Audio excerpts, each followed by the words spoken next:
అందరికీ హాయ్. ఎలా ఉన్నారు? ఈరోజు నేనంటూ చాలా చాలా హ్యాపీగా ఉన్నాను. ఎందుకంటే మా ఊరికి వచ్చాము. ఇక్కడ పంట పొలాలని చూడడానికి వచ్చాము. మేము ఇప్పుడు వచ్చి మీకు చూపిస్తున్నాను కదండి. ఇవి వచ్చి చెలమణి పూలు అంటారు కొన్ని చోట్ల బంతి పూలు అని కూడా అంటారు. ఈ పంటని మీకు చూపించాలని నేను ఈరోజు వచ్చాను. ఈ పంట వేయడానికి ముందు మేము వచ్చి కాలీఫ్లవర్ అనేది నాటున్నాము. అది పంట మొత్తము పాడైపోయింది. అంటే చేతికి రాకనే మొత్తం లాస్ అయిపోయింది, నష్టపోయాము. చాలా మంది రైతులు అంతే అండి, పంటలు వేస్తారు, ఒక్కొక్క పంట బాగా వస్తుంది, ఒక్కొక్క పంట రాకుండా వెళ్ళిపోతుంది. అలాగా దీనికి ముందు కాలీఫ్లవర్ నాటి పంట మొత్తం నష్టపోయాము. మళ్ళీ దాని తర్వాత ఈ పూల చెట్లు నాటాలనేసి పూల చెట్లు నాటాము. అంటే 2 కైలు కాలీఫ్లవర్ నాటున్నాము. ఒక కైలో వచ్చి మిరప చెట్లని, ఈ కైలో వచ్చి మీకు పూలు చూపిస్తున్నాను. మిరప చెట్లు కూడా మీకు మళ్ళీ చూపిస్తాను. ఈ పూలు వేసాము. ఈ బంతి పూలను చూడండి ఎంత చక్కగా బాగా వచ్చాయి కదండి. కాకపోతే గ్రోత్ అనేది లేదు. ఎందుకంటే మీ అందరికీ తెలుసు, వర్షం ఎక్కువగా కురవడం వల్ల, ఎండలు ఉండడం వల్ల చెట్లు బాగొస్తాయి అంటారు. ఈ మధ్యలో మీకు తెలుసు, ఇప్పుడు సమ్మర్ కాదు వింటర్ కాబట్టి చెట్లు గ్రోత్ అనేది అయితే లేదు. కానీ ఉండే వరకు బాగున్నాయి. చిగుర్లు కానీ ఇగుర్లు కానీ పూలు కానీ చాలా వరకు బాగొచ్చాయండి. చాలా హ్యాపీగా ఉంది. ఈ పూలు సంక్రాంతికంతా బాగా వచ్చేస్తాయనేసి అందరూ అంటున్నారు. రావాలనేసి మేము కూడా కోరుకుంటున్నాము. మీకు ఒక విషయం చెప్పాలి అనుకుంటున్నాను. డబ్బు ఉండాలి, డబ్బు లేకపోతే ఇక్కడ ఏం చేయలేము. ఈ లోకాన్ని శాసించాలన్నా, మరి ముఖ్యంగా అయితే నీ కుటుంబాన్ని పోషించాలన్నా, నిన్ను ఎవరైనా ప్రేమించాలన్నా, ఆఖరికి నువ్వు ఏదైనా సాధించాలన్నా ఫస్ట్ డబ్బు సంపాదించాలి. మీకో విషయం చెప్పనా? డబ్బు ఒక జబ్బు అయితే ఆ జబ్బుకు మందు కూడా డబ్బుతోనే మనము బాగు చేసుకుంటాం. So money is everything. ఇది ఎందుకు చెప్తున్నానంటే, ఈ పంటకు ముందు మేము పంటలో నష్టపోయాము. అందుకే ఆ డబ్బు ఎంత కష్టంగా అనిపించిందో నేను తెలుసుకోగలుగుతున్నాను. ఎన్నో సార్లు ఎంతో మంది చెప్తున్న డబ్బు విలువ చాలా వరకు తెలుసుకోలేకపోతా అంటారు కొంతమంది. అందుకే మీకు ఒక ఎగ్జాంపుల్ లాగా నేను చెప్పాలి అనుకుంటున్నాను. అందుకే చెప్పాను. ఈరోజు చూడండి, ఈ పంటలో మేము లాభాన్ని పొందాలి అనేసి ఆశపడుతున్నాం. కానీ అది దేవుడి చిత్తం ఎలా ఉందో తెలియదు. ఈ పూలలో కూడా చూడండి, మధ్యలో టమాటా చెట్లు కూడా వచ్చినాయి. కానీ పంటని మధ్యలో అంతా క్లీన్ చేసేటప్పుడు కూడా ఆ చెట్లని అలాగే వదిలేసాము. పూర్తిగా అయితే క్లీన్ చేయలేదు.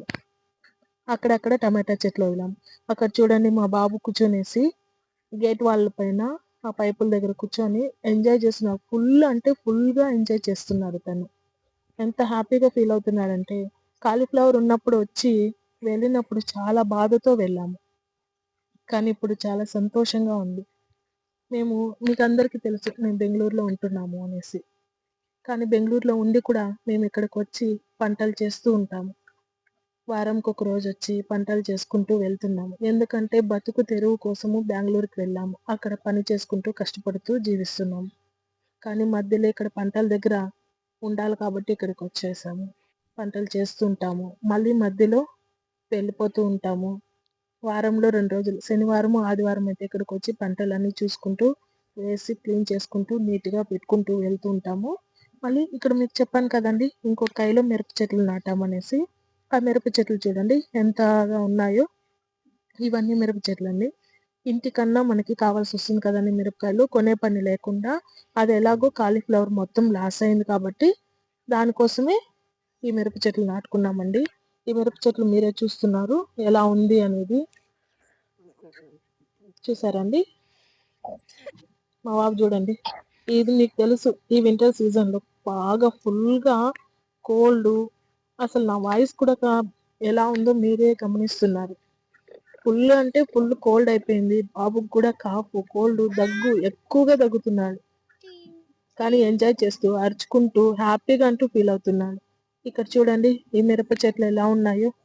చాలా చిన్న సైజు, అంటే చిన్న సైజుతో వచ్చిందండి. అంతేకాదండి, కసువు ఎక్కువగా, అంటే కసువు ఎక్కువ వచ్చేసింది. మెయిన్ ఏమంటే తుంగ అండి. మీకు అందరికి తెలుసో తెలీదో, తుంగ ఫుల్గా ఉంది. ఈ తుంగ వల్ల ఏమంటే 2 లైన్లు ఫుల్గా అయితే కాలీఫ్లవర్లో చూస్తే ఆ తుంగకి మధ్యలో ఏం కానీ చెట్లు ఉంది అనేదే కనపడదు. అది కాలీఫ్లవరు నాటిన తర్వాత కూడా మేము చాలా వరకు ఆ తుంగనంతా కూడా క్లీన్ చేసాము. కానీ అది మళ్ళీ ఈరోజు క్లీన్ చేస్తే 2 డేస్ చాలండి. మళ్ళీ తిరిగి అదే రీతిగా యథాస్థితికి వచ్చేస్తుంటుంది. చూడండి చెట్లు దాని మధ్యలో మిరప చెట్లు ఎలా ఉన్నాయో సరిగానే కనపడట్లేదు కదండీ! అవే అండి మిరప చెట్లు. మీకు ఈ వీడియో నచ్చిందని అనుకుంటున్నానండి. ఫుల్‌గా వీడియోని చూసి మా వాంటి రైతులందరూ కూడా మీరు సపోర్ట్ చేయాలని నేను అడుగుతున్నానండి. ప్లీజ్ అండి. ఎందుకంటే మాలాంటి వాళ్ళు ఇంకా ఎన్నో వీడియోలు తీసి పెట్టాలి అనుకున్న పంట పొలాల్లో ప్రతి ఒక్కటి నేను ఎంతగానో ట్రై చేస్తున్నానండి. కొత్తగా వీడియోలు తీయాలా, ఇంకా మీ అందరికీ ఎంటర్‌టైన్‌మెంట్ కూడా నేను చేయాలనేసి. ఇప్పుడు స్టార్ట్ చేశాను కాబట్టి నాకు సపోర్ట్ చేయండి. నా ఛానల్‌ని సబ్స్క్రైబ్ చేసుకోండి. ప్లీజ్ అండి. వీడియోని ఫుల్‌గా చూడండి. లైక్ చేయండి. ఏమన్నా మీరు చెప్పాలి ఎగ్జాంపుల్స్ కానీ, లేక ఎలా ఉంది ఏమనే దానికి కూడా మీరు కామెంట్ చేయండి. కామెంట్ చేయడం వల్ల నేనేదన్నా రిమార్క్ ఉన్నా కానీ నేను దాన్ని సరిదిద్దుకునేదానికి అవకాశం నాకుంటుంది. కాబట్టి మీరు నాకు ఫుల్‌గా సపోర్ట్ చేయండి. ఈ నారు తీసుకోవడానికి నర్సరీకెళ్తే ఇదే అండి ట్రేలు. ఈ ట్రేల్లో ఇస్తారు. ఇలాగా ట్రేల్లో ఇస్తారు. చాలా వరకు అందరికీ తెలిసుంటుంది. తెలియని వాళ్ళు కూడా చూడొచ్చు. ఆ ట్రేలో తీసుకొస్తాము. ఇదొచ్చి డ్రమ్ అండి. ఈ డ్రమ్‌లో వచ్చి మామూలుగా ఈ చెట్లు ఏ చెట్లయితే మేము నాటుతామో ఆ చెట్లకి డ్రిప్‌లు ఎరువులు అవన్నీ వదలాల్సి ఉంటుంది కదండీ పైపులో. వాటి కోసం ఆ డ్రమ్ అక్కడ పెట్టాము. చూడండి పూలు ముఖ్యంగా ఏ కలర్ ఉన్నాయండి? ఆరెంజ్ కలర్ ఒకటి, యెల్లో కలర్ ఒకటి రకంతో ఒక్కొక్క రకంతో మేము పూలు వేసామండి. చూసారండి? అవి ఇంకా మొగ్గుంది. కరెక్ట్‌గా సంక్రాంతికంతా పూలొచ్చేస్తాయండి. బావుందా అండి పూలంతా? చూస్తున్నారు కదండీ! యెల్లో కలర్ చూడండి ఇంకా ఎంత బావున్నది. ఈ పూలంతా కూడా సంక్రాంతి టైంకంతా ఫుల్‌గా వచ్చేస్తాయండి. ప్లీజ్ అండి మా ఛానల్‌ని సబ్స్క్రైబ్ చేసుకోండి. ఫుల్‌గా వీడియోని చూడండి. లైక్ చేయండి. కామెంట్ చేయండి. థాంక్ యూ అండి మాకు సపోర్ట్